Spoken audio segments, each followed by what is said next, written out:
¿Empezamos, chicos? Me Sí, Mara, parece. cuando quieras.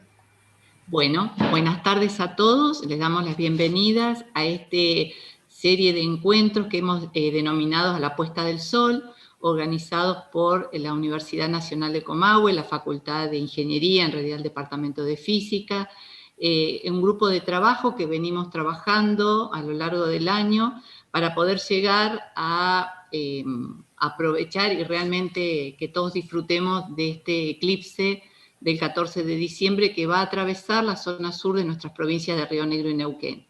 El equipo de trabajo aquí presente, Néstor Camino de la Universidad San Juan Bosco, contamos con Santiago Palantoni del Observatorio Astronómico de Córdoba y nuestro motor, la doctora Beatriz García, ¿sí?, que desde Mendoza nos viene acompañando en todo lo que es la capacitación docente y bueno, las salidas al medio, con Martín Rucci desde Piedra del Águila, con Mariela, creo que también estamos en Piedra del Águila, y con Pablo, que nos acompaña en todo esto.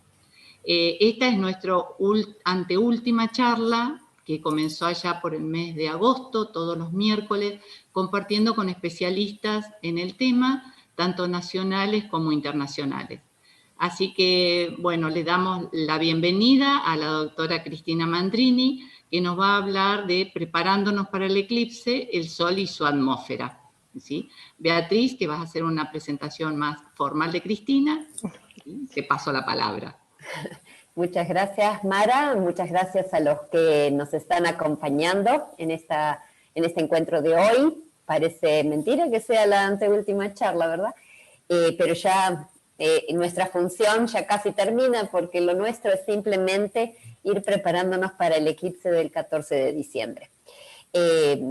Estamos muy agradecidos a la doctora Cristina Mandrini, que es investigadora del CONICET y se desempeña en el Instituto de Astronomía y Física del Espacio, dependiente de la Universidad Nacional de Buenos Aires, pero también del CONICET, y es profesora de la Facultad de Ciencias Exactas y Naturales de la UBA.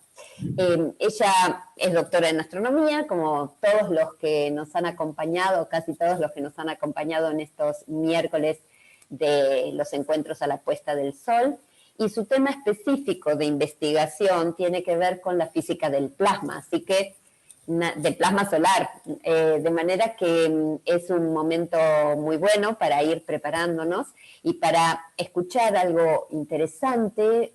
Las personas piensan que sabemos todo del sistema solar y la verdad es que sabemos una pequeña partecita de cómo es la actividad del Sol, cómo es el campo magnético solar y cuál es su impacto en lo que uno denomina medio interplanetario e inclusive, ya lo hemos hablado algunas veces, lo que se llama meteorología del espacio.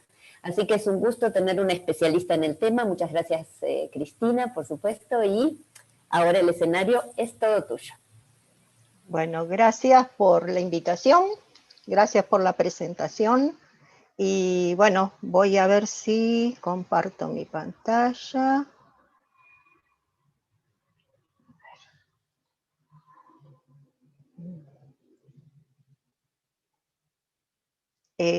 ¿Se ve, verdad?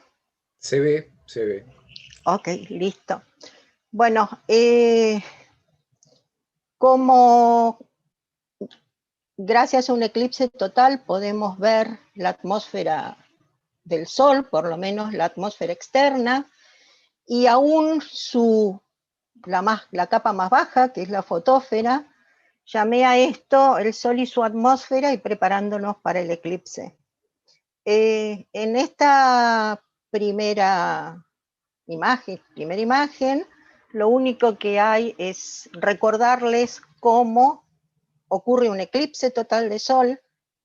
Ven a la Luna, que se interpone entre la Tierra y el Sol, la zona de sombra, donde vamos a tener la totalidad del eclipse, la zona de penumbra, en donde vamos a ver el eclipse parcial, marca la órbita de la Luna y la órbita de la Tierra alrededor del Sol. El comentario sobre esto es que de manera natural, o sea, sin usar ningún ocultador artificial, Es solo durante un eclipse total de sol en que podemos observar la corona solar, que es entre 100.000 y 1.000.000 de veces menos intensa que su superficie, que es la fotósfera. Entonces, originalmente, hace muchos años, la única manera de observar la corona del Sol era esperar a un eclipse total.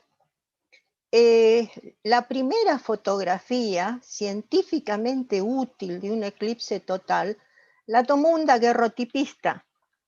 El Observatorio Real de Königsberg, que era Prusia, le encomendó a un daguerrotipista, Julius Berkowski, con un telescopio muy elemental, sacó esta fotografía que está acá, pero a pesar de ser muy básica, aparecían estas zonas brillantes que, o sea, obviamente se veía la corona, no tan bien como si hubiésemos tomado la fotografía hoy en día, y estas zonas brillantes que hasta ese momento no se sabía muy bien si formaban parte de la corona solar o no.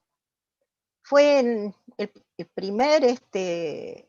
la primera fotografía o las primeras fotografías tomadas sobre ya expediciones científicas fueron las de Warren de la Rue.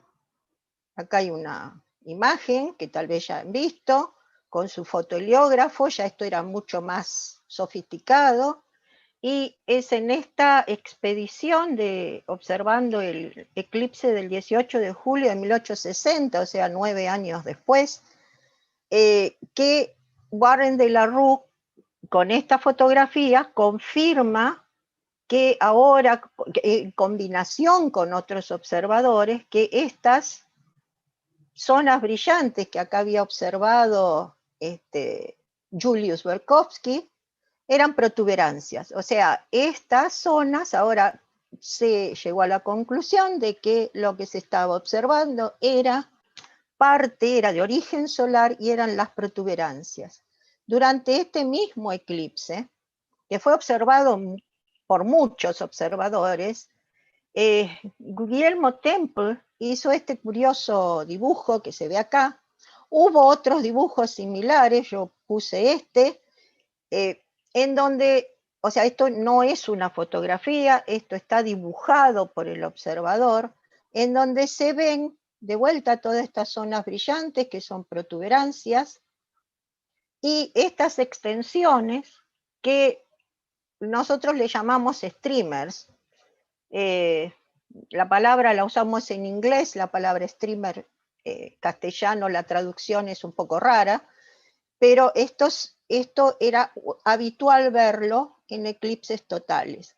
Pero Temple dibuja también esta estructura extraña, ¿sí? Que en ese momento tampoco se sabía muy bien lo que era, acá en el cuadrante inferior derecho, pero hoy en día, por comparación con esta imagen, y las imágenes que habitualmente se toman algunas misiones espaciales como el SOHO, el Solar and Heliospheric Observatory, con sus coronógrafos, esto se piensa que era una eyección coronal de masa.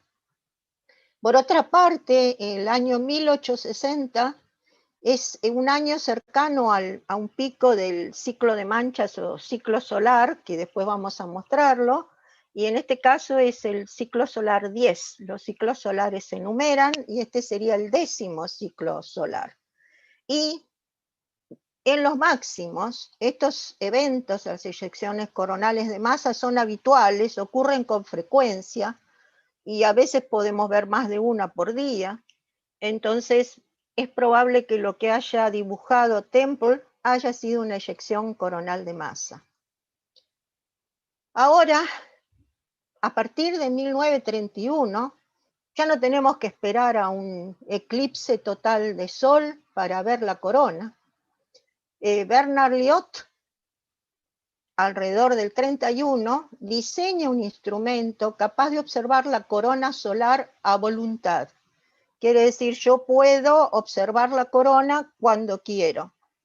Ese instrumento es el coronógrafo y monta el primer coronógrafo en el observatorio de Pic du Midi, en Francia, 2.680 metros, porque tiene el cielo, o sea, que hace falta para observar la corona que es tanto menos intensa, y entonces estamos muy buena nitidez de cielo. Esto que está acá es Pic du Midi hoy en día, la cúpula abierta, lo que se ve acá es el coronógrafo. Esto es un diagrama. ¿Y qué es un coronógrafo? Un instrumento que oculta con un ocultador el disco del Sol, y el detector puede observar la corona. El diseño es extremadamente preciso, y porque el problema es que hay que evitar la difusión de la luz solar en el interior y solamente quedarse con la parte más tenue de la luz solar, que sería la corona. Y hay un filtro en una línea roja de la serie Balmer, H-alfa, entonces lo que se observa es la corona en H-alfa. Esto, aunque no muy bonita, es una imagen del coronógrafo de Pic du Midi del 1 de noviembre de este año, o sea, es una imagen sin procesar, o sea, es como sale del coronógrafo, y bueno, si bien no se ve mucho la corona, acá se ven las protuberancias. Cuando esta imagen se procesa, yo la bajé de la base de datos, así sin procesar, cuando se procesa se observa la corona cercana, las protuberancias obviamente en H-alfa, en esta línea, y la corona cercana. Bueno, entonces, esto es un resumen, por ahí acá hay muchas palabras, pero para explicar por qué es importante, aún hoy en día, para un científico, para un físico solar, ir a observar la corona durante un eclipse total de sol. Los mejores coronógrafos que hay en Tierra nos permiten observar por encima de la superficie solar, el disco solar, o sea, lo que voy a llamar después la fotósfera, nos permiten observar hasta 350.000 kilómetros por arriba. O sea que todo lo que esté de la fotósfera a 350.000 kilómetros no lo vemos con un coronógrafo.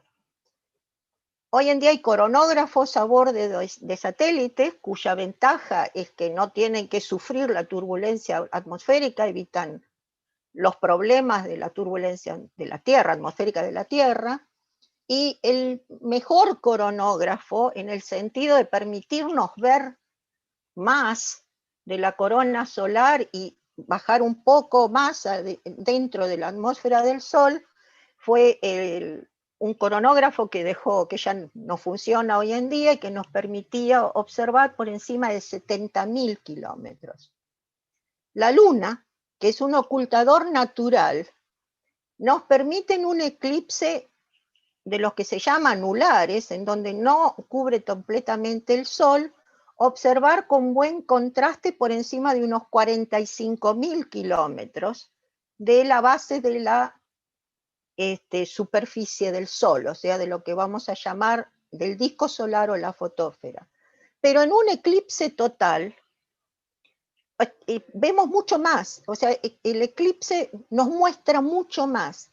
La Luna, dependiendo de las condiciones, cubre casi exactamente el disco del Sol, a veces un poco más, a veces un poco menos, y se puede observar tan abajo en la atmósfera del Sol que uno puede llegar hasta la base misma de lo que le vamos a llamar cromósfera, que es la capa siguiente por debajo de la corona. O sea, el Sol, su atmósfera del Sol tiene capas, como la atmósfera terrestre. La más baja, la que le voy a llamar la superficie del Sol, es lo que acá llamé fotósfera. Después viene la cromósfera y por encima está la corona. O sea que en un eclipse total de Sol con un buen telescopio, o sea, no sofisticado, sino con la cobertura que corresponde, podemos ver hasta la base de la cromósfera. Entonces, primero yo, puse esta imagen acá para recordar un poco el espectro electromagnético. El Sol emite en todo el espectro electromagnético, de radio a rayos gamma.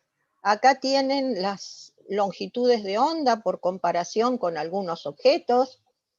El Sol tiene el máximo de emisión en el visible, por eso vemos en el visible, o sea, lo que nosotros llamamos el visible, y es porque nuestros ojos están adaptados a quien nos ilumina, que es el Sol. Acá tiene el máximo, y esta es la máxima emisión de la fotósfera solar. Pero después emite en ultravioleta, en extremo ultravioleta, en rayos gamma, en rayos X acá dice suaves y fuertes, nosotros le llamamos en la jerga rayos X blandos y duros, emiten microondas, emiten radiofrecuencias, o sea, el Sol emite en todo el rango. Esto es el máximo de emisión, que es la emisión fotosférica. Entonces, una vez que hemos recordado un poco del espectro electromagnético, vamos a ver un esquema muy sencillito de la atmósfera solar. O sea, la atmósfera solar, como dije, la primera capa se llama fotósfera, después viene una capa que se llama cromósfera y después la corona. Esto es realmente un esquema muy, muy, muy sencillo, que muestra cómo varía la temperatura con la altura en la atmósfera del Sol. La zona de la fotósfera, en donde la temperatura comienza a bajar hasta una zona que se llama el mínimo de temperatura, se observa en general en el visible, o sea, lo que uno le llama la luz blanca. La zona de la cromósfera se observa en el visible, básicamente, fundamentalmente, la mayor cantidad de observaciones, las más históricas, las tradicionales, están en la línea roja de la serie de Balmer, a la que llamamos H-alfa. También se lo observa en el ultravioleta. La corona se observa en rayos X blandos, en extremo ultravioleta, y obviamente si cubro el disco solar, o sea, si cubro la emisión de la fotósfera, lo puedo observar en el visible y en algunas líneas de hierro ionizado. Así como la temperatura tiene esta curva y primero baja y luego sube abruptamente hasta llegar a más de 1 millón de grados en la corona, la densidad va bajando, o sea, es más denso en la zona fotosférica y menos denso en la zona coronal. Por eso el contraste, el gran contraste y la necesidad de tapar el disco para poder observar la corona. Bueno, la explicación de por qué la corona y esta región es más caliente que la fotósfera es todo un gran enigma en la física solar y es lo que conocemos como el calentamiento de la corona. Entonces, lo que vamos a ver ahora es fenómenos que se observan en cada una de estas capas. Acá está una imagen de la atmósfera solar a lo largo del espectro electromagnético. Acá longitudes de onda más largas, longitudes de onda más cortas y algunas imágenes. Entonces el Sol emite radio, infrarrojo, visible, ultravioleta, extremo ultravioleta, rayos X, rayos gamma. Entonces acá tienen una imagen en helio 1, que está un poquito corrido, está en el bajo, pegado al visible, pero es más infrarrojo. Luego tenemos una imagen de la cromósfera en H-alfa, o sea, esto sería la cromósfera sin actividad, más o menos son unos 10.000 grados.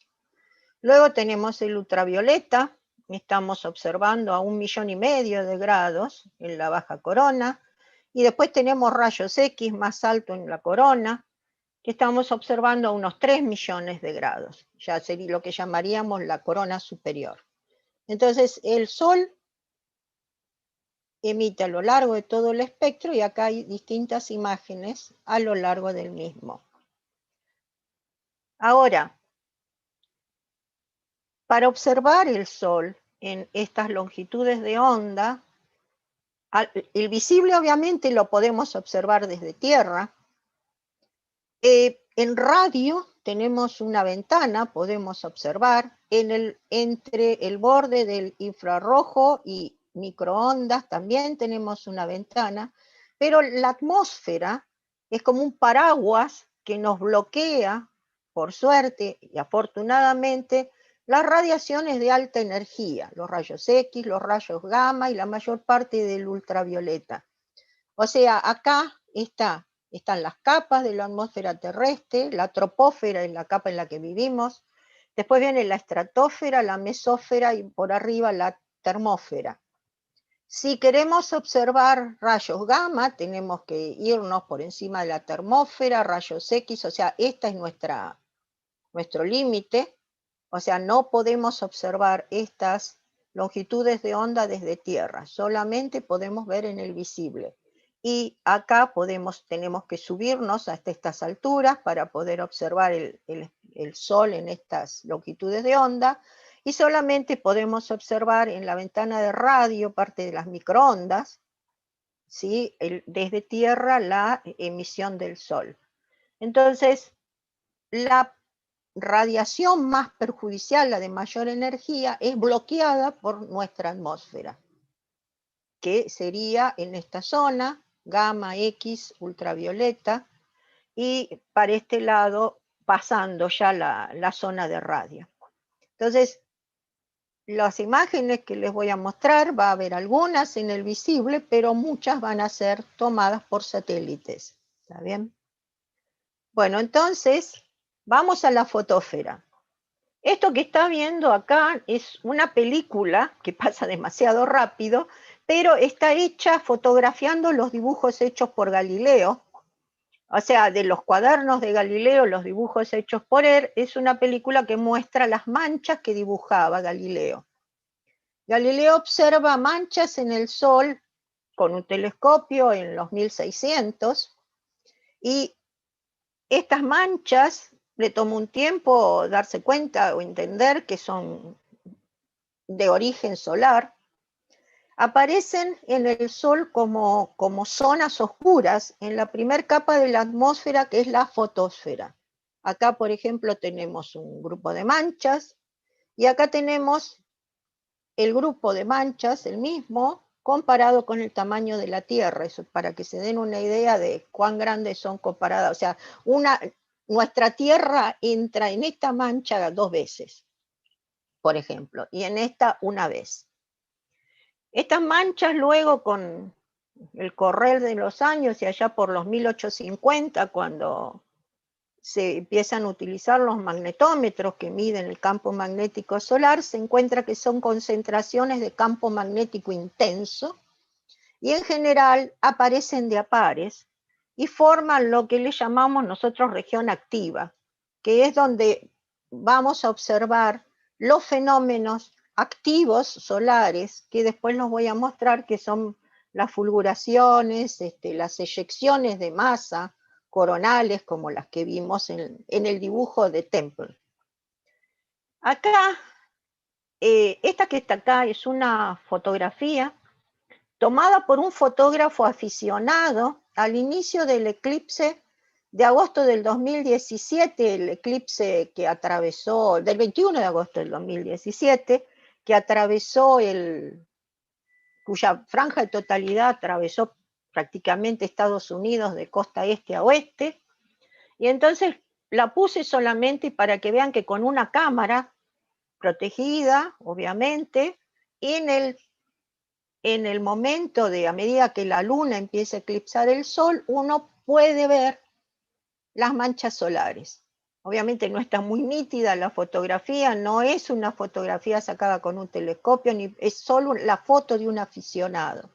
O sea, acá tenemos un par de manchas. Para que vean la estructura de una mancha, acá hay algo, o sea, con mucha mayor resolución, sacada por el Dutch Open Telescope, que está en Tenerife, y entonces se ve la estructura de la mancha, que tiene una zona oscura que se llama umbra, una zona más clara que se llama penumbra, y todo esto que ven acá como burbujeando se llaman gránulos. Entonces esto es lo que uno encuentra a nivel de la fotósfera solar, es lo más llamativo en la fotósfera solar.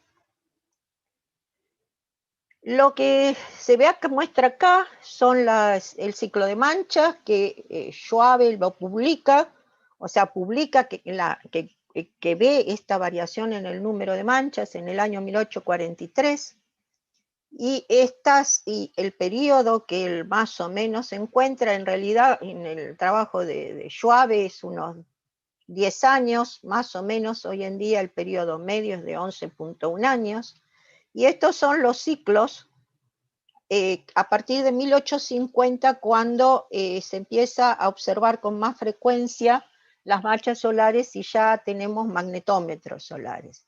Y este es el ciclo 10, y acá está 1860, miren que está cerca del máximo del ciclo, que es cuando de la Rue, en sus observaciones, verificó que lo que miraba sobre la corona del Sol eran las protuberancias, y Temple dibujó ese coso circular, ese dibujito circular extraño que es una eyección coronal de masa. Hoy en día el ciclo solar 24 ya ha terminado y se ha iniciado el ciclo solar 25, estamos en los albores del ciclo solar 25. Este es el final del ciclo solar 23, y este es el ciclo solar 24, este dibujo llega hasta 2019, o sea, acá estamos en el final del ciclo 24, y como pueden ver, el ciclo 24 fue mucho menos intenso en número de manchas, o sea, más bajito el número de manchas que el 23. Y para que tengan una experiencia, una sensación de qué es lo que le pasa a la superficie del Sol a lo largo del ciclo de manchas, acá puse esta película. Entonces ustedes van a ver que de repente hay muchas manchas o muchas regiones activas sobre el Sol, de repente disminuye el número y de repente vuelve a aumentar.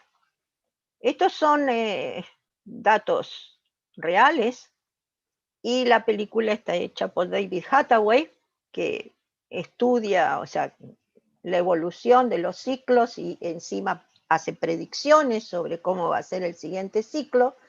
Está mostrando entre 1980 y 2010, y miren cómo va variando, y cómo de repente tenemos muchas regiones activas y cómo de repente tenemos muy pocas. O sea, esto les va marcando cuando estamos en un máximo, cuando estamos en un mínimo del ciclo solar. Entonces, acá, bueno, esta termina en el 2010.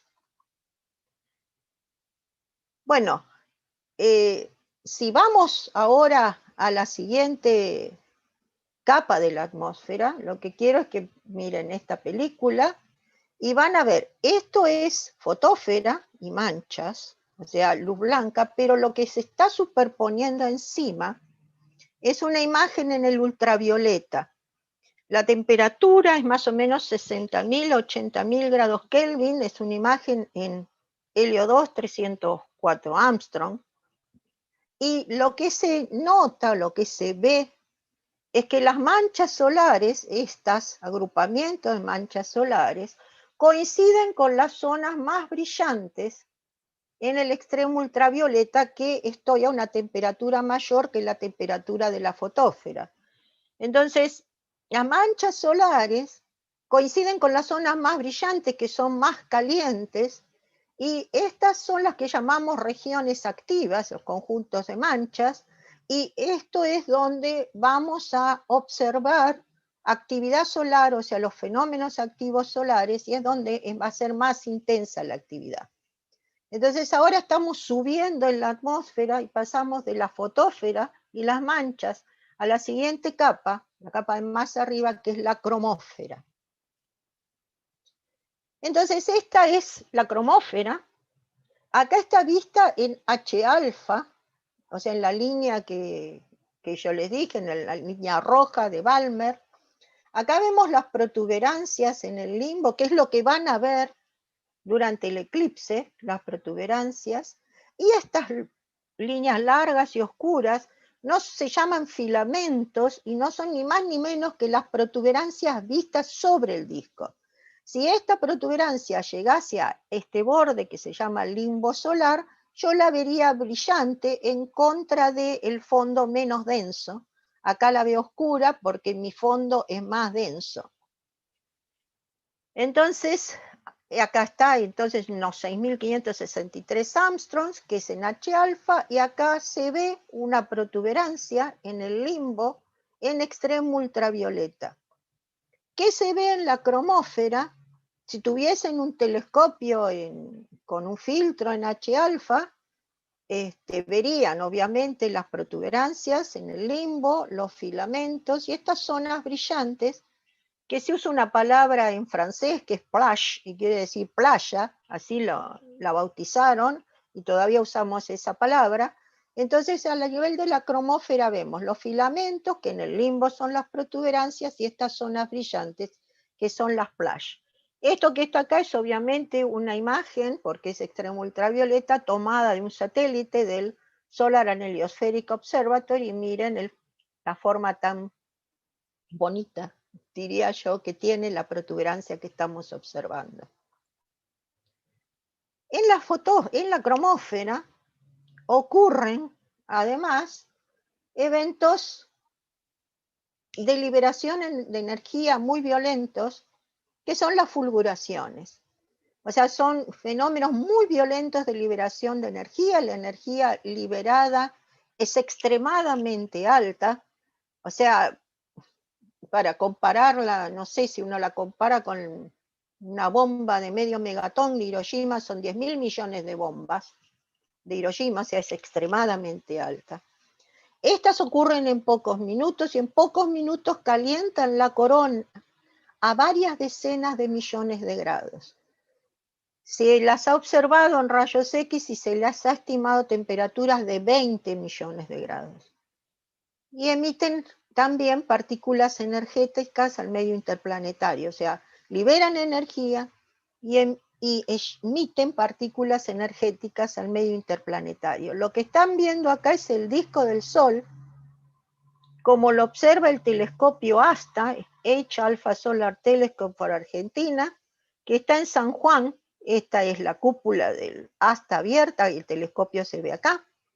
Esta es una fulguración como se la ve sobre el disco en H alfa. Fíjense que acá están estas elongaciones oscuras que son los filamentos, y acá tienen una fulguración en una película observada por el ASTA, y si observan con cuidado al principio de la película, a ver si acá ven este material oscuro que se eyecta.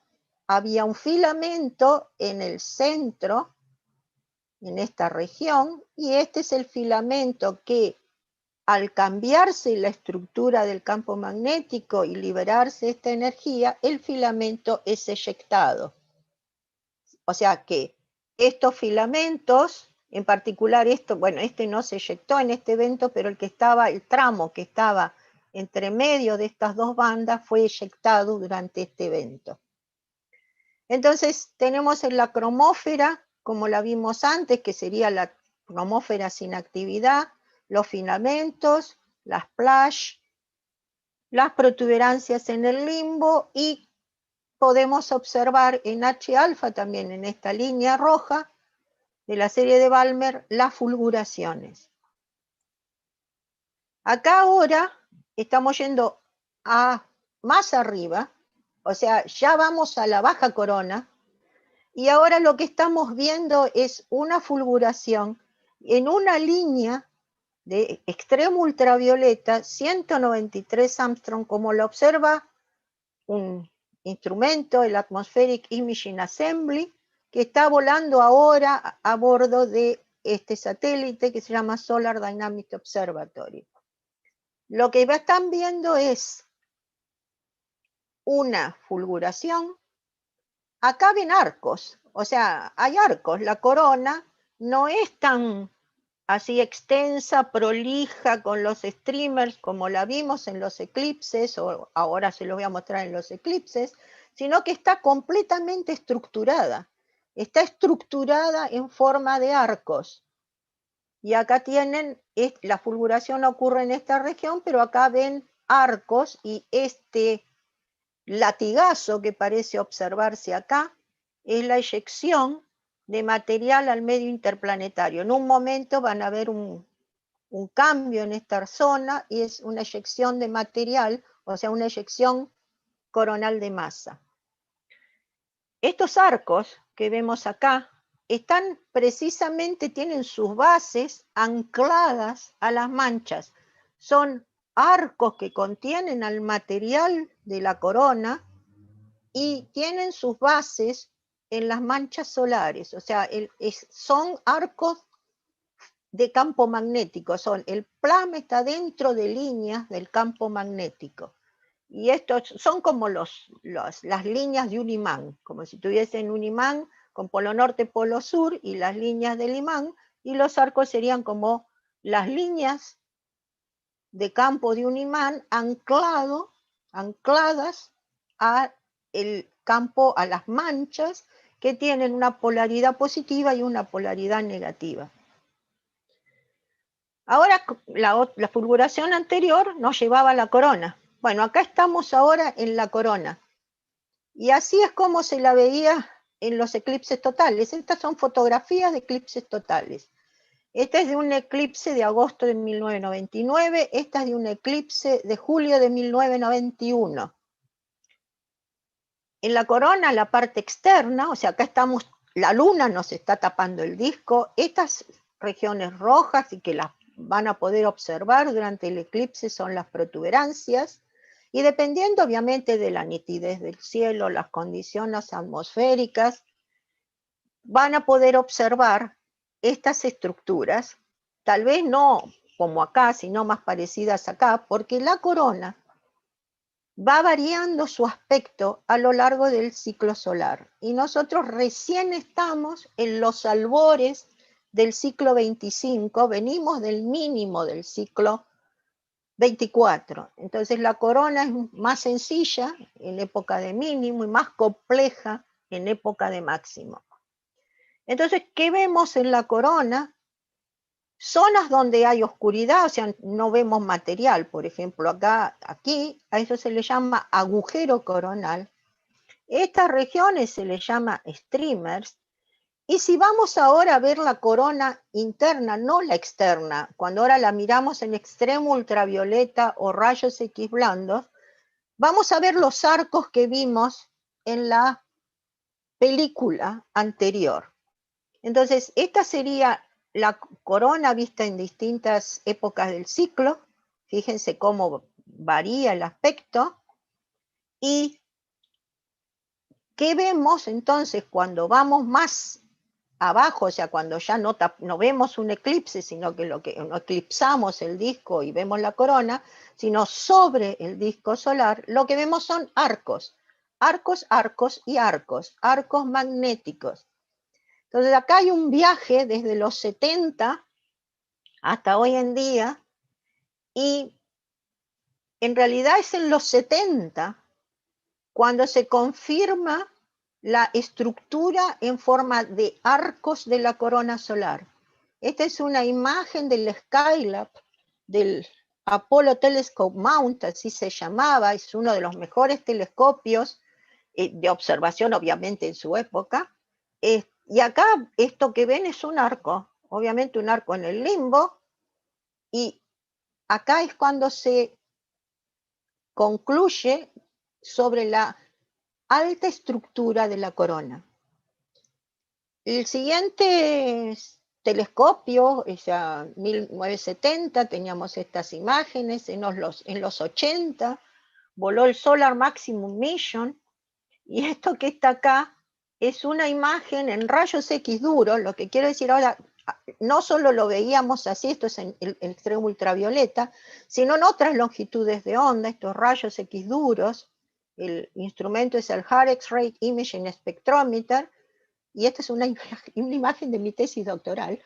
yo trabajé con este instrumento, y esta forma que está acá es una forma que simula o parece ser un arco. Hacia los 90 tenemos ahora imágenes acá y acá en rayos X blandos del SOFF X-ray Telescope que voló a bordo de un satélite japonés, Yoho. Entonces acá lo ven en rayos X blandos, estamos más o menos a unos 3 millones de grados, y acá ven en extremo ultravioleta en 171 Armstrongs y 195 Armstrongs, en otro telescopio, el Transition Region and Coronal Explorer, que también voló la misma década, y tenía, si ustedes miran, estos arcos parecen mucho mejor definidos que lo que se ve acá, mucha mejor resolución que el Yoho en rayos X blandos. Entonces, debido a su alta temperatura, del 1.000.000 de grados para arriba, la corona se puede observar en rayos X y en el extremo ultravioleta, pero desde el espacio. Las regiones activas, o sea, estas zonas brillantes, aparecen como arcos cerrados y brillantes, o sea, las líneas de campo son cerradas, y en los polos, o sea, que acá no estoy mostrando ninguna imagen, lo que uno ve es que los arcos se abren hacia el medio interplanetario, que sería sí lo que vimos en, a ver si puede ir para atrás, acá, esta zona donde están los agujeros coronales, o esta zona, donde tenemos un agujero coronal. Entonces habíamos llegado a los 90, si nos vamos de mediados de los 90, tipo 96, vuela el Solar and Heliospheric Observatory, y acá tienen una colección de arcos a distintas temperaturas, de este satélite, SOHO. Algunos instrumentos se apagaron, se discontinuaron las observaciones, y hoy solamente funciona el coronógrafo, el que se llama Large Angle and Spectrometric Coronagraph, y es el único que está observando el Sol y lo observa de frente. O sea, el SOHO es un satélite que está ubicado enfrentando al Sol. Entonces, estos serían observaciones, y ven que hay arcos, arcos, arcos, arcos y arcos. Desde alrededor de los 2010 hasta hoy en día, el Sol está siendo observado por el Solar Dynamics Observatory, y acá vemos observaciones que van desde la fotósfera, acá está en luz blanca, hasta, acá esto es campo magnético, acá estamos en el continuo, perdón, este es un doplergrama, yo me equivoqué, esto es campo de velocidades. Campo magnético, luz blanca, y después todas las longitudes de onda hasta llegar a las del extremo ultravioleta, y de vuelta ven los arcos. Alrededor del 2006 hasta hoy en día tenemos al Solar Terrestrial Relation Observatory, y lo que están viendo acá son observaciones del SECI, Sun Earth Connection Coronal and Heliospheric Investigation, también en el extremo ultravioleta, y de vuelta, dependiendo de la resolución, ven mejor o no los arcos, y acá tienen las regiones activas. Estéreo son dos satélites gemelos, uno se lanzó de la órbita terrestre, digamos, hacia adelante, el otro hacia atrás. Este sería el Solar Dynamics Observatory, que está, digamos, órbita, está a la Tierra, al nivel de la Tierra, a nivel terrestre. El EHED se tiró, el satélite Stereo A o EHED se tiró hacia adelante, el Behind hacia atrás, o sea, Behind es atrás. En el 2011 estuvieron en cuadratura con el SOHO y el SDO, entonces se observó el Sol a 360 grados, porque con un satélite acá y otro acá, el SDO acá y el SOHO, el SOHO está ubicado en el punto de Lagrange, no sé si L1, si alguien lo ubica así, se podía observar el Sol a 360 grados, este observaba de acá hasta acá, este observaba el frente y este observaba el otro lado. Bueno, por desgracia, el 1 de octubre del 2014 se perdió contacto con el estéreo A cuando estaba pegando la vuelta, y por más intentos que se hicieron de recuperarlo, no se lo pudo recuperar hasta que se desistió creo que fue en el 2018, el seguir probando recuperarlo. Entonces tenemos hoy en día el SOHO con su coronógrafo, el SDO, el Solar Dynamics Observatory, y el Estéreo B.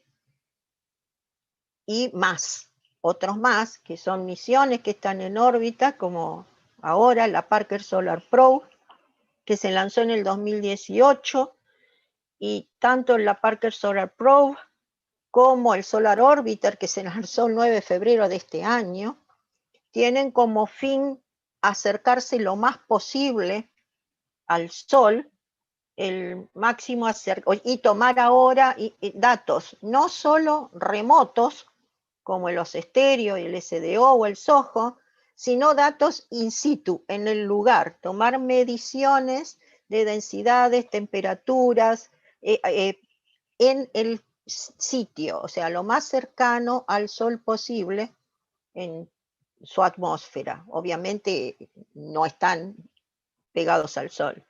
El máximo acercamiento de la Parker Solar Probe se espera ocurra en 2024 y va a estar a 6 millones de kilómetros de la superficie del Sol. El Solar Orbiter no se va a acercar tanto, lo más cercano son 42 millones, pero lo que tiene el Solar Orbiter es que va a volar fuera de la eclíptica, va a observar el Sol en los polos. Estas son las dos misiones más recientes y tienen fundamentalmente datos in situ, también algunos instrumentos remotos, pero fundamentalmente in situ. Entonces ya llegamos a la corona, y en la corona, si ustedes se acuerdan del famoso dibujito de Temple, esa cosa circular, y ahora miran esta película que es una animación de esta imagen, lo que están viendo es una eyección coronal de masa, que podría ser un filamento perteneciente a esta región activa que es eyectado. Las eyecciones coronales de masa son los eventos eruptivos más energéticos de nuestro sistema solar.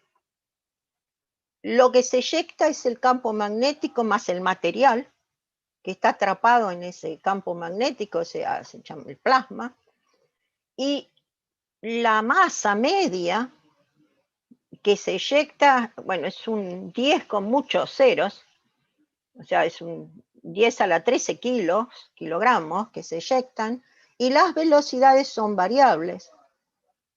Pueden ser de 100 kilómetros por segundo a 2000 kilómetros por segundo, y todo eso ingresa al medio interplanetario. Recién en los años 70, o sea, cuando teníamos el Skylab, que se confirma la existencia de estas eyecciones coronales de masa gracias al uso de instrumentos a bordo de satélites. O sea, hasta entonces había esos dibujos, se había detectado perturbaciones en la atmósfera terrestre cuando ocurrían, en realidad en la magnetósfera terrestre, en el campo magnético terrestre, cuando ocurrían eventos solares muy, muy violentos, pero la confirmación de la existencia de estas eyecciones coronales de masa viene en los años 70 con los datos, con los instrumentos a bordo de esos satélites. Entonces, acá, a ver si arranca, quiero mostrarle una película, si es que arranca, ahí está, porque no la tuve que, no la podía mostrar directamente desde mi PowerPoint, entonces la tengo que llamar con un hipervínculo. Lo que van a ver es una fulguración en distintas longitudes de onda, van a ver girar el Sol, la fulguración en distintas longitudes de onda, y en un momento van a ver el material eyectado, esto que está acá. No, Cristina, Sí. no la estamos viendo. Ah, perdón, entonces, ¿cómo puedo hacer? Porque yo la veo. Tenés que darle compartir a toda la pantalla, me parece. Ok, a ver. Momento, voy a reanudar. Mirá view options. Sí. A ver, acá. ¿La ven ahora? No, ahí vemos la primera diapositiva, la apertura. Esperen un momentito. Lo que pasa es que está interesante verla. Si alguien me indica cómo reanudar. Acá tengo algo que dice reanudar la función de compartir. Posicionate en la diapositiva que querés mostrar. Sí, me posiciono en la diapositiva, pero el problema es que no, cuando deja de compartir. Sí, deja de compartir y vuelve a entrar, por favor. Ok, compartir pantalla. A ver, compartir pantalla. A ver si ahora la ven.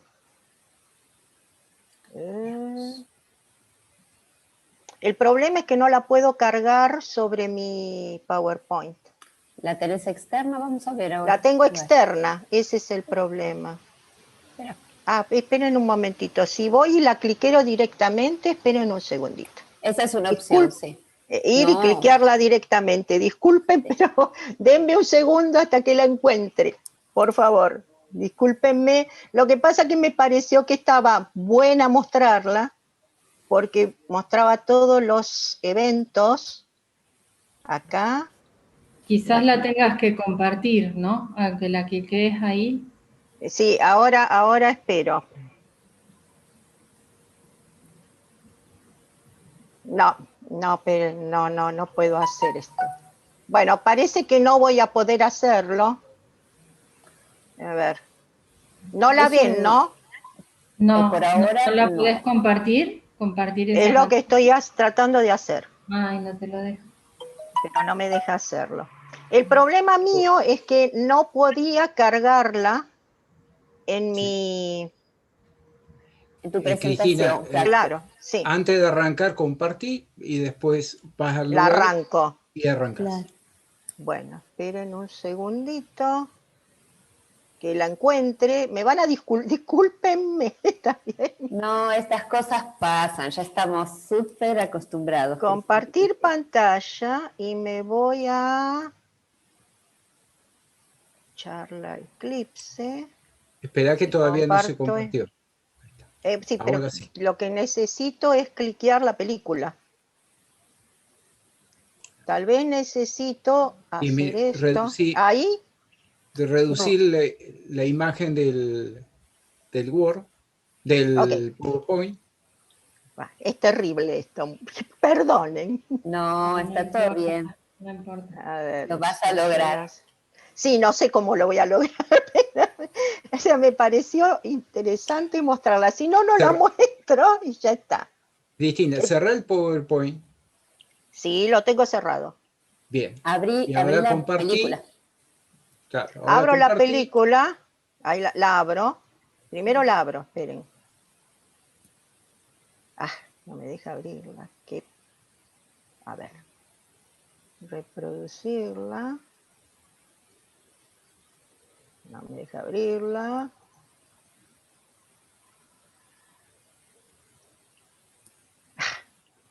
Qué pena. A ver, acá la tengo. Sí, acá la tengo. Ahora abro el Zoom. A ver. Si me deja abrir el Zoom. A ver, te veo a vos, Beatriz. Compartir. Me voy acá. ¿Y ahora la ven, sí o no? Espera, por el momento no la vemos. ¿Pusiste no compartir pantalla? ¿Pusiste compartir sí, pantalla? Sí, señor, puse compartir pantalla. A ver, compartir. Ahora está compartida. Ahora sí.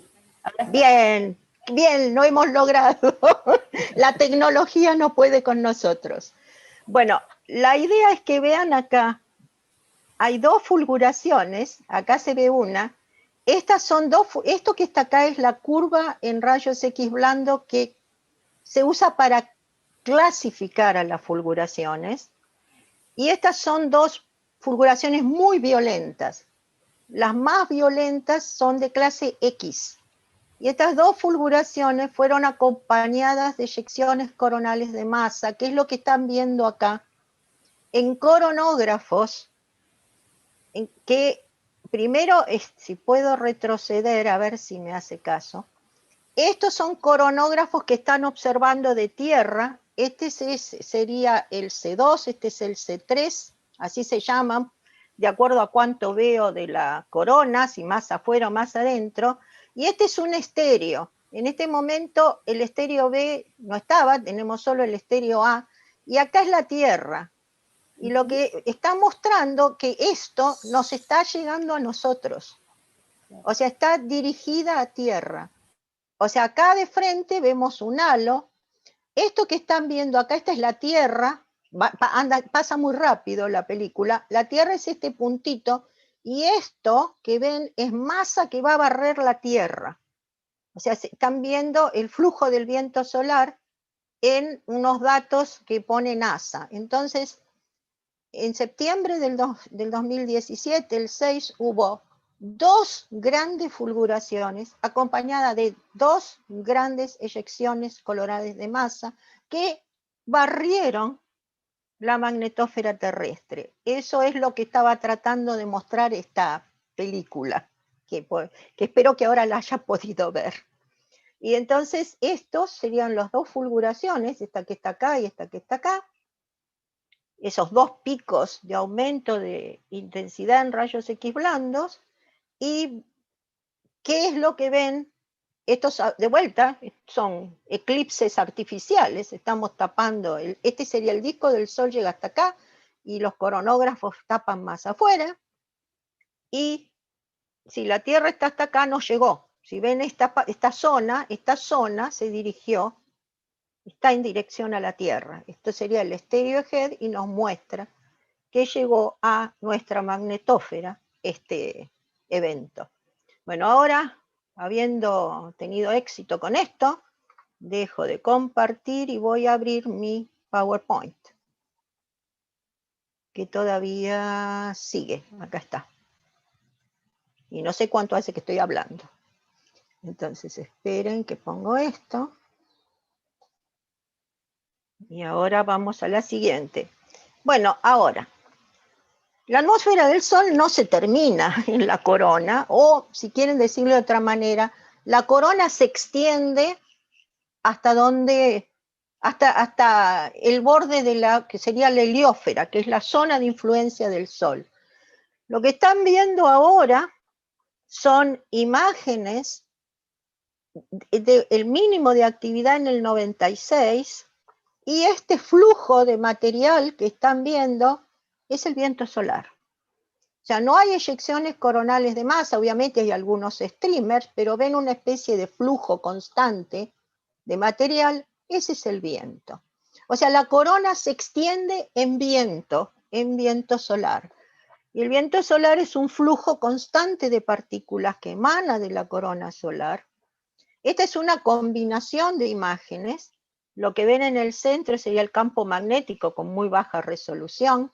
En verde sería ese coronógrafo que yo les dije que miraba hasta 70.000 kilómetros por encima del limbo, es el C1, el coronógrafo C1 del SOHO, que dejó de funcionar muy tempranamente, y después lo que están viendo es el flujo del viento en el LASCO C2, en el siguiente coronógrafo.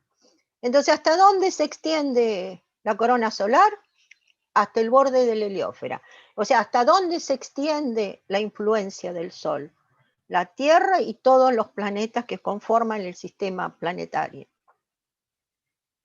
Y bueno, y acá está esta película, que seguro la vieron montones de veces, que muestran qué sucede cuando uno tiene una eyección coronal de masa, el material que viaja al medio interplanetario, y acá estamos nosotros, la Tierra, nuestra magnetósfera golpeada por el plasma y el campo magnético, un fenómeno que se llama de reconexión o reconfiguración del campo, el ingreso de partículas que ionizan la zona ionosférica y forman las hermosas auroras, que son esos, hacia el final de la película, esos óvalos, o se llama óvalo auroral, que ven en los polos fundamentalmente. O sea, acá cuando llega van a ver sobre la pobre Tierra, que ha recibido el impacto de una eyección coronal de masa en su magnetósfera, la formación de auroras, que son muy bonitas, pero que también esta alta ionización, el óvalo auroral, está observado por satélite, es un satélite polar en el polo norte, y fíjense que el óvalo auroral llegó bien abajo, o sea, hasta la zona de California, y está en la zona de la península, acá al este, Miami, y esta sería una hermosa aurora. Y esto que pasa en el hemisferio norte también pasa en el hemisferio sur. Y esta es una aurora austral, no boreal, vista desde el sur de Chile, porque uno habla de las auroras y piensa Groenlandia y el norte y Estados Unidos y Canadá, pero esta es una aurora austral. ¿Está bien? Y entonces ahora, y para terminar, les puse algunas de las cosas que vimos en el eclipse del 2 de julio del 2019 en San Juan. Y acá necesito ir al principio de la película. Acá estábamos todos como locos sacando fotos, ¿no? Pero les quería mostrar, ¿ven esta? ¿Alcanzan a ver unas sombras, bandas de sombras? O sea, no sé si ven bandas de sombras sobre la superficie. A ver, estas bandas de sombra se llaman, en inglés se llama shadow bands, bandas de sombra, y se observan más o menos un minuto antes de la totalidad, y si están prestando atención a la superficie y no al sol, aunque todos estamos tratando de ver el sol y la totalidad, van a ver las bandas de sombras. Y estas bandas se producen porque la turbulencia de la atmósfera terrestre refracta los últimos rayos de luz solar. En esta película, si ustedes la miran, miren qué largas que son las sombras, porque el máximo del eclipse del 2 de julio del 19 fue a las 17:41 y el sol estaba más o menos a 11 grados sobre el horizonte. El 14 de diciembre vamos a tener un máximo más o menos a las 13:14 y el sol va a estar a unos 73 grados sobre el horizonte. O sea, no vamos a tener estas sombras largas, sino que vamos a estar prácticamente iluminados de arriba. Pero si alguno se quiere distraer un poquito y mirar la superficie, en lugar de mirar el sol, va a poder ver estas bandas de sombra.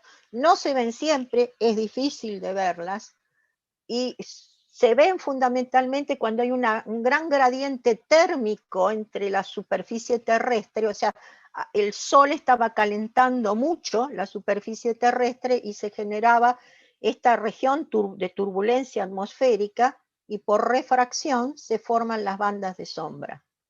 O sea, no es fácil verlo. Bueno, esta es de vuelta distintas fases del eclipse del 2 de julio, acá está la totalidad, estas fueron sacadas por este muchacho que está acá, con el ojo en el telescopio. Acá se ven lo que se llaman las perlas de Bailey, o sea que es cuando se filtra la luz solar en la orografía lunar.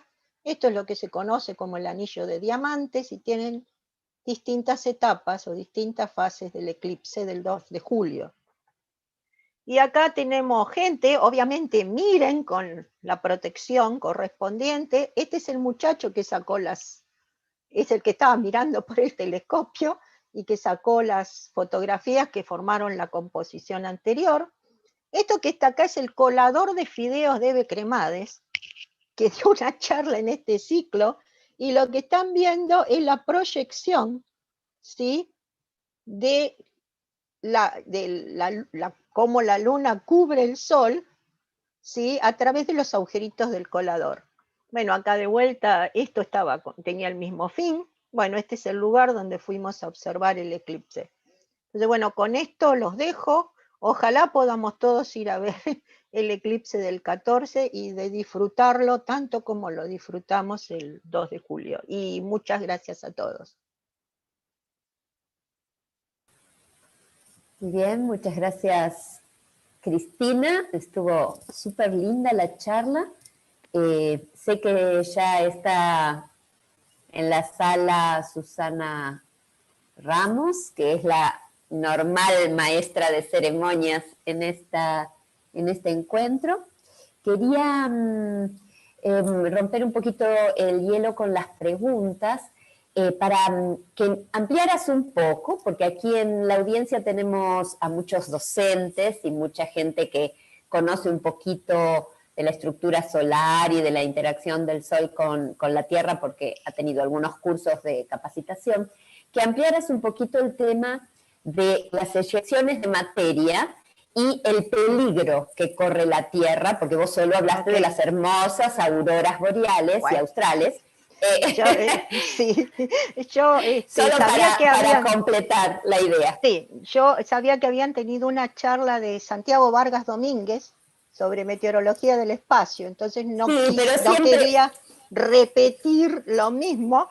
Hay cosas que vale la pena repetir, bueno, todas las veces que se pueda. Bueno, ¿qué sucede? Cuando vos tenés una eyección coronal de masa que implica que lo que eyectás desde del Sol es campo magnético más material, dependiendo de la orientación del campo magnético de esta eyección, ¿sí? Cuando enfrenta al campo magnético terrestre, a ver, vamos a explicar así. Si la orientación del campo magnético en la eyección coronal de masa es de norte a sur, nuestro campo magnético terrestre va de sur a norte.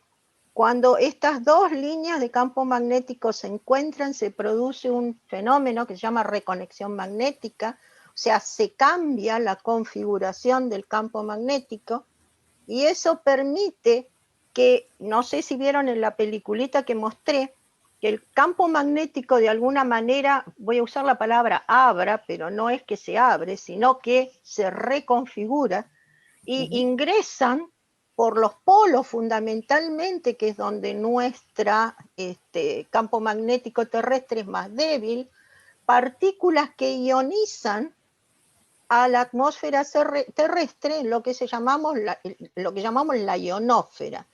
Esa ionización produce corrientes que, dependiendo del grado de ionización, son altas y, como toda corriente, descarga a tierra. O sea, todas las corrientes descargan a tierra y nosotros descargamos, o sea, mandamos los transformadores de alta tensión y toda la red eléctrica descarga a tierra. Si vos generás corrientes parásitas que ahora ingresan a tierra y descargan a tierra, y esas corrientes entran en los bobinados de los transformadores de alta tensión, podés producir fenómenos como quemar el transformador, por ejemplo. Podés producir fenómenos de corrosión en cañerías de gran longitud. Eso suele suceder en zonas cuando estás cerca del mar por la salinidad del agua marina. O sea, hay una serie de fenómenos que no son tan agradables como las auroras y que implican el hecho de que uno necesite de alguna manera poder diagnosticar y prevenir el hecho de el hecho de los daños que puede sufrir la tecnología humana. Nosotros no, o sea, yo formé parte de un grupo que se dedicó a juntar información sobre, se llama Space Weather, la meteorología del espacio. Había ingenieros, gente de la NOAA, la National, no me acuerdo las siglas ahora, NOAA, gente de ingenieros satelitales también, y la conclusión, bueno, para quien arma satélites, es evitar o hacerlo de materiales tales que no generen corrientes, o sea, es estática. Si vos tenés un satélite y este plasma te barre, lo que generás es estática en la superficie metálica del satélite. Y esa estática te afecta a los instrumentos que están adentro del satélite. Entonces, los ingenieros lo que buscaban era la generación de materiales que de alguna manera aminoren los efectos de la estática. Lo que se suele hacer es bajar el voltaje de los instrumentos satelitales, o sea, como quien dice, apagarlos, cuando uno sabe que lo va a barrer este material, o sea, para evitar los daños. Eso en cuanto a la parte satelital. Y en la parte de tierra, no podemos evitar que pase lo que pase. O sea, uno a lo sumo podría prevenir con cierto tiempo. Entonces la conclusión de este panel que se juntó es que más que uno puede pronosticar, puede tener idea de cuándo va a pasar, lo que tiene que mejorar es la velocidad de respuesta ante un evento así. Si vos tenés un evento que te quema un transformador, lo que vos tenés que tener es un sistema tecnológico que responda lo suficientemente rápido para restablecer la energía. No sé si se entiende, o sea, hay cosas que no podemos evitar. O sea, esto fue toda una discusión. O sea, no podemos evitar que pase, no le podemos decir al sol, no eyectes nada, no podemos decir, bueno, no llegues a la Tierra y nos metas partículas ionizadas y ionices nuestra ionósfera, no podemos hacer eso. Podemos mejorar los materiales en la parte satelital, podemos mejorar los materiales en las cañerías, y tenemos que tener una velocidad de respuesta alta para evitar el impacto. O sea, la conclusión fue esa, lo que hace falta es una velocidad de respuesta muy alta.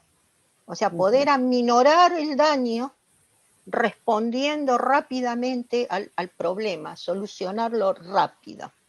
¿Está? Sí, perfectamente. ¿En cuánto tiempo sucede una CMI? Veo que Néstor pregunta. ¿Cuánto tiempo? Si vos usás las velocidades que puse entre 100 kilómetros por segundo y 2000, sucede una CMI y la más rápida ha llegado a Tierra, por lo menos de la era satelital y SOHO, en unas 18 horas. Vos tenés desde que la ves en el Sol hasta que llega, tenés 18 horas. ¿Está bien? Y la pregunta es, ¿en cuánto tiempo se produce esa filmación que vos hiciste en el Sol? No cuánto tiempo lleva. Yo pensé que estabas preguntando eso. Vos tenés 2 minutos de totalidad en el eclipse, ¿no? Yo estuve viendo las predicciones de la estructura de la corona de Predictive Science Inc. o Inc. cobra, Incorporated, con el Inc. se supone que cobra, pero libera esas predicciones, ya liberó la primera predicción, está en su página web, y va a liberar otra predicción de la estructura de la corona en una semana antes del eclipse. Entonces vos mirando la estructura de la corona y lo que ellos predicen en cuanto a la estructura del campo, podrías pensar que, o sea, por lo que se ve, que va a haber regiones activas, porque está subiendo el máximo de actividad cercano al limbo. Y en esos 2 minutos, y ahora llamale flor de suerte, ¿sí? Si sucede un evento, lo podés ver, lo vas a ver. O sea, esos eventos toman más de 2 minutos. O sea, vos podrías ver, suponete que tenés un telescopio que ves toda la corona, ¿no? Yo ahora no me acuerdo cómo es la predicción, pero si no me equivoco, están esperando regiones activas y protuberancias activas en el... a ver, yo no puedo decirte ahora, lo vi ayer a la noche. Sería en el limbo solar bueno, dicho en coordenadas solares, al noroeste, sería el noreste terrestre. Entonces ahí están esperando que aparezcan reacciones activas. Entonces tal vez puedas ver toda la corona quieta y modificaciones en el limbo noreste, ¿está bien? Lo que vos vas a ver es una alteración de la estructura, pero obviamente tenés que tener mucha suerte para verlo, ¿está bien? Mucha suerte para verlo. Ahora, es notable lo que decís respecto de las predicciones, que era la otra cosa que te quería preguntar por los modelos, porque no sé si lo viste ayer, algunas cosas vinculadas con el Sol, también estuvimos nosotros viendo algunas cosas vinculadas con el Sol y aparecieron manchas. Están apareciendo unas manchas bueno, bastante importantes. Exactamente. Está creciendo, el ciclo está creciendo, viene creciendo. Y las predicciones, los invito a todos, se llama Predictive Science Inc. No tengo acá el link, pero yo creo que si ponen Predictive Science Inc. Prediction Solar Eclipse 14 December, o sea, así, y cliquean, o sea, por más que sea incorporated y cobren por sus predicciones, en este momento las están ofreciendo libres, son gratis. Pueden ir y cliquear en todas las figuritas y van a ver qué es lo que ellos predicen de la estructura coronal, qué es lo que están prediciendo de la estructura coronal para el 14 de diciembre. Y obviamente van a corregir el modelo y dicen que el siguiente release, voy a usar las palabras en inglés, lo van a hacer una semana antes del eclipse. El modelo de ellos es un modelo, bueno, magnetohidrodinámico, incluye el plasma, incluye el campo, la variación de temperatura con la altura, un modelo para la corona, y bueno, y en función de ellos hacen sus predicciones de la estructura coronal, el campo magnético. Predicen que va a haber muchas protuberancias. ¿Está bien? Ahí está, sí, Néstor, exactamente eso. Esa es la página, December 20 está en el chat para los que nos están acompañando. Está en el chat para el que quiera cliquearlo. Y si empiezan a cliquear, hay una predicción con el punto de visión para distintos telescopios ubicados en la zona sur. O sea naveguen en la página y van a ver qué es lo que ellos están prediciendo, ¿está? Otra consulta, Cristina, tiene que ver con algo que llama en general la atención, y es que cada vez que hablamos del aumento de la temperatura hacia el exterior, a la zona externa de la atmósfera solar, los científicos dicen es un misterio o es un enigma, porque el misterio es un enigma. Tal vez porque no queremos explicar tanto, pero hay montones de modelos. A ver. Exacto, a ver. Hay montones de modelos. O sea, a ver, las dos propuestas son, el calentamiento de la corona se debe a disipaciones de corrientes a través de un fenómeno de reconexión magnética a escala temporal de algo que se llama nanofulguración. O sea, yo les mostré fulguraciones, imagínense una nanofulguración, algo que de unos 10 a la 30 o 32 hercios de liberación de energía la bajan en nano, por 10 a la menos 9, y si estos eventos ocurriesen frecuentemente en los arcos magnéticos, o sea, constantemente vos tenés estas liberaciones en microfulguraciones por reconexión magnética, vos podrías estar calentando la corona de esta forma, por ejemplo. ¿Y por qué se producirían estas nanofulguraciones? Porque las líneas de campo magnético están ancladas a la fotósfera solar, que está en constante movimiento. No sé si vieron mis granulitos, o sea, hay movimientos convectivos constantes de la fotósfera solar que enroscan las líneas magnéticas que conforman los arcos, y si yo consigo que dos líneas magnéticas se reconfiguren y se libere energía, y puedo generar montones de estas nanofulguraciones, constantemente estoy calentando. Esto es un mecanismo. El otro mecanismo, que tal vez sea un poco más factible, escalas no en la baja corona, sino un poco más arriba, es la liberación de energía por ondas. Si vos tenés movimientos de la fotósfera, movimientos convectivos, y esto en magnetohidrodinámica, podés generar lo que se llaman ondas magnetohidrodinámicas. Y esas ondas que se generan también de vuelta a nivel de la atmósfera baja solar, viajan a lo largo de las estructuras y en algún momento liberan su energía. Entonces son los dos mecanismos de calentamiento clásico.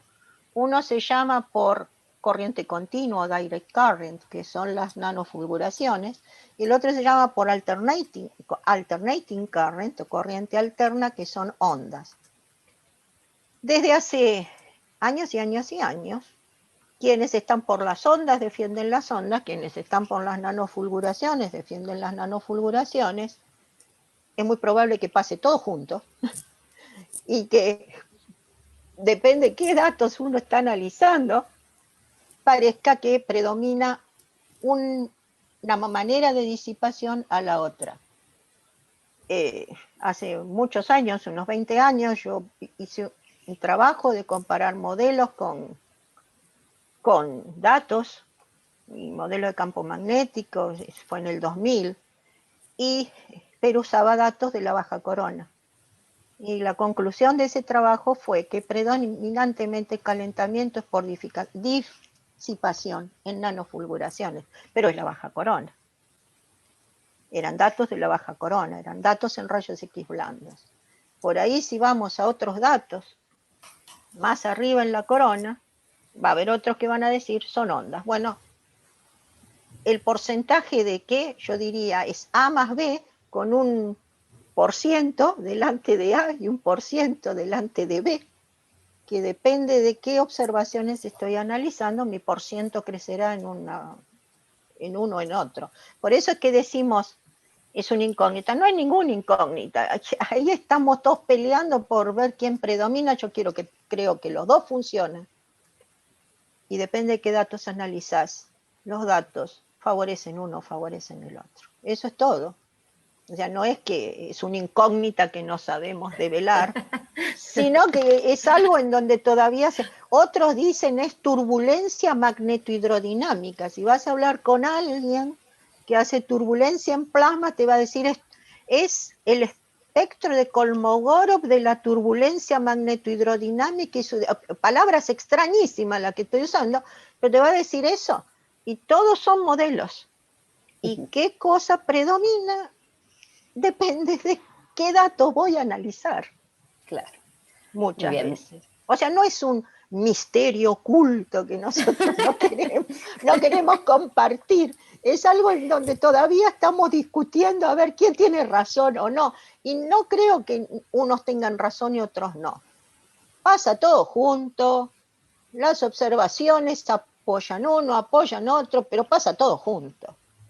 Yo no me voy a poner la camiseta de nada, ¿está bien? Los datos me muestran esto ahora, pero si analizo otros datos, por ahí veo otra cosa, ¿está? Muy bien, muchas gracias, Cristina.